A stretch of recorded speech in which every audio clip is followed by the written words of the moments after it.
Кыргыздан аялды көп жаратып дейт. Мына ушу билдирүүдө. Анан ошо аялдар деп берилет. Кыргыздан кыздар көп төрөлөт деп берилет. Көп жаралат. Бул Кудайдын буйругу. Анан ошо кыргыздар, мына бу жерде окуп берейин так. Кудай аялды алсыз жаратты.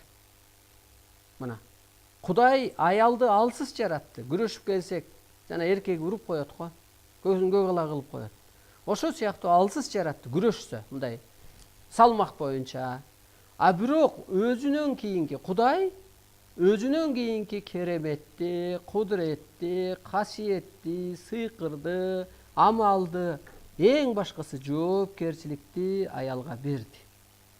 Аял ааламдын ролун аткарат жаңы Кыргыздан кыз көп төрөлөт. Дүйнө элин энергиясы менен ааламдык түшүнүккө өткөрөт. Кыргыздан кыз көп төрөлөт. Ааламдык энергиясы менен дүйнө элин ааламдык түшүнүккө өткөрөт. Кыргыз мигрант болбош керек. Кыргыз пендече жашап өтүү мүмкүн эмес. Ааламдан берилет. Мигрант болуп эле, жан сактап эле, же бир кафе ачып эле, же бир картошка чаап эле жаңы доордо жашап өтүү мүмкүн эмес. Пендече жашап өтүү мүмкүн эмес. Кызмат үчүн жаралат дейт. Ошондуктан урматтуу улуу журтум, мен далили менен айтайын. Мына кээ бир саясатчы айтат, партия айтат, мен мигранттарды кыргыз жергесине алып келем. Кантип? Эмне кылып алып келсиң? Алып келиш үчүн анын үчүн иш орду болуш керек. Завод ачабыз, анан фабрика ачабыз. Анан аймактарды өнүктүрөбүз. Өнүктүргөндө эми мен бизнесменмин. Мен жоктон бар кылып ушуга жеткем. Азыркы бийликтегилер ал башынан азыраак өтсө керек. Мүмкүн аким болгондур, мүмкүн губернатор болгондур. Мындай эле мамлекеттикин жегенди, же ичкенди, же жүргүзгөндү, мындай ишти кылганды бирер. А бирок бул Кыргыз элин дагы бир фирмадай караш керек. Баланс. Бир жагы түгөсө, бир жагы түгөйт. Өчөт, жетпей калат. Ошо сыяктуу Кыргыз мына саясатчылар жалган айтып атат. Мигранттарды мен жоём депчи. А кантип десең булар айтат.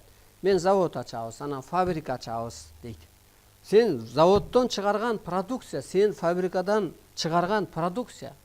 Фабрикадан мейли ошо текстиль чыксын, носки баштаппы, ботинка баштаппы, заводдон мейли темир машина чыксын, аны алчу сбыт болуш керек. А сбыт жок да. Алчу Кытай потребность болсо аяка жөнөтөт элек. Казакка керек болсо бияка жок да. Ошон үчүн завод ачып койсоң да ал иштебейт. Анткени чыгарган продукцияң өтпөйт. Спрос жок. Сураган адам жок. Өлкө жок. Ааламдан мен ойлонуп көрсөм. Мына мынтилеп атат, көрдүңүзбү? Молдолор айтып чыкты го бир жылдары маселе кылып. Кыргыздан жаман кыз көбөйүп кетти. 4төн аял алыш керек. Болбосо булар башка улутка кетип калып атат. Эми алардын түшүнүгүндө өзүнчө туура деп айтып аткандыр. Жок. Атайын Кудай ушу 21-кылымдын башына ылайыктап, ушул мезгилге ылайыктап Кыргыздан кыздарды көп жаратыптыр. Азыр эми статистика деп коебузбу, сан боюнчабы, эгер мен жаңылбасам, калп айтпасам деп коет го кыргыз. 6 кызга бир эркек дегендей болуп калды деп тура жүрө түшөт го. Анысы кандай? А көрсө жанагы 4 аял алуу. Ал эски аял эркек деген пендечилик жашообузда түшүнүк болгон. Азыр адамзат үчүн болуп атыптыр да бул нерсе. Анан эмнеге Кыргыздан кыз көп төрөлдү деп ойлосоңуздар, бул Кудайдын буйругу экен биринчи. Экинчи, аял да эми кыз бирөөнүн бүлөөсү деп коет го. Эне го баары бир. Аялды баягы ааламдык тил менен айтайын. Кудай алсыз жаратып туруп, бирок Кудай өзүнөн кийинки сыйкырды, кудуретти, кереметти, касиетти, амалды анан жоопкерчиликти аялга берди дейт. Эми аялдар эмне кылат экен дегенде, мына ааламдан түшкөн илимди алат экен, илимдүү болот экен. Анан кызык жери ошолордун сыйкыры керемети касиети иштейт экен. Мына бизге келет адамдар ооруп, аялдар жолун таппай, бала чакасын жетелеп, анан 1-2 сабактайын эле башка болуп калат. Кээ бири байланыш жасап калат, кээ бири көрүнүш көрүп калат, кээ бири умай энелик жол ачылып кетет.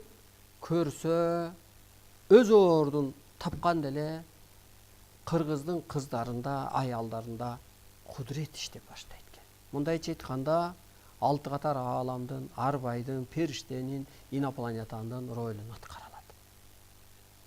Демек, бүгүнкү күндө биз кыргызды окутабыз.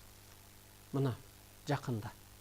Мына ошо менден илим алгандар, ошо эфирге телефону чыгып калган жардамчы кыздардын, балдардын энергиясы иштейт. Мурун мен телефондон энергия өткөрсөм, азыр ошо кыздар эле энергия өткөрүп коет.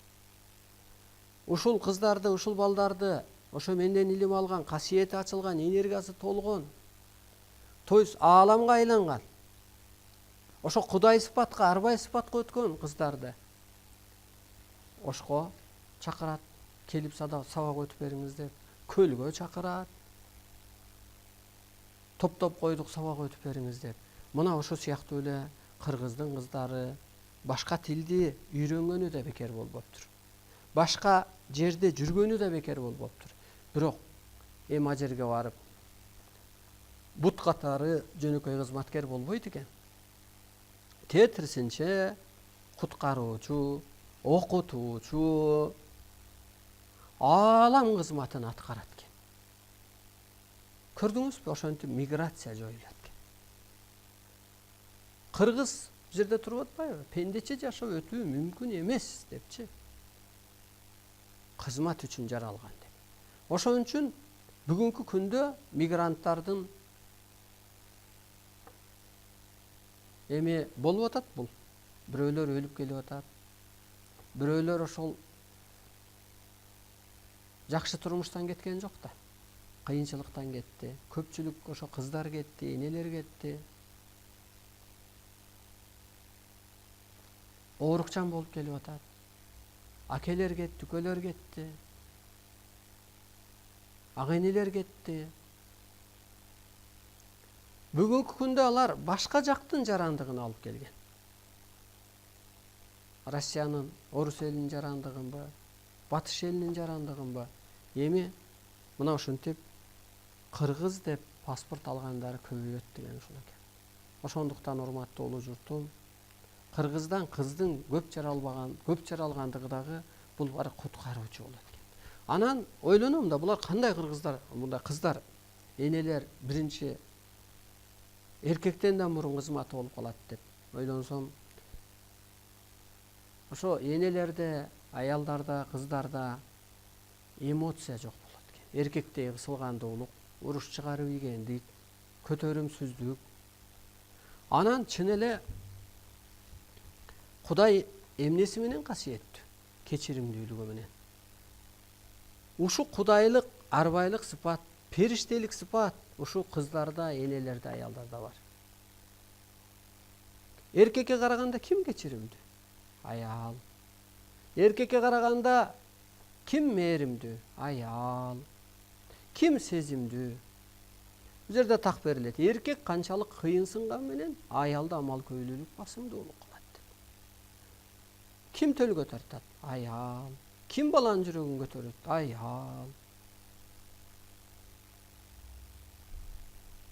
Ошондуктан алтын доорду, жаңы доорду аялдар курат. Ошондуктан биз айтып атабыз. Мен айтып атам. Менин сөзүм Кудайдын сөзү. Мен өз кызматымды аткарып атам. Аялды кордобо. Боштондукка чыгар. Эгиз болуп жаша. Энергиясын пайдалан. Көрдүңүзбү? ошентип